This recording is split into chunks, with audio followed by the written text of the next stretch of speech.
To remove the motherboard shielding, first remove the stand. Partially remove the rear cover. Remove the motherboard.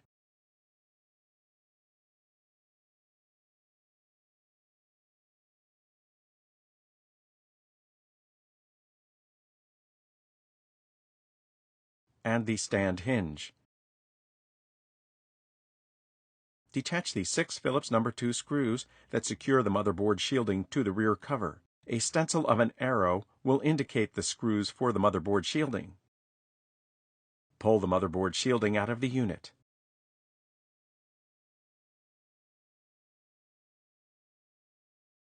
To replace the motherboard shielding, place the shielding down into its location on the rear cover, clearing away any connectors from the sides of the shielding. Secure the shielding to the rear cover with its 6 Phillips No. 2 screws.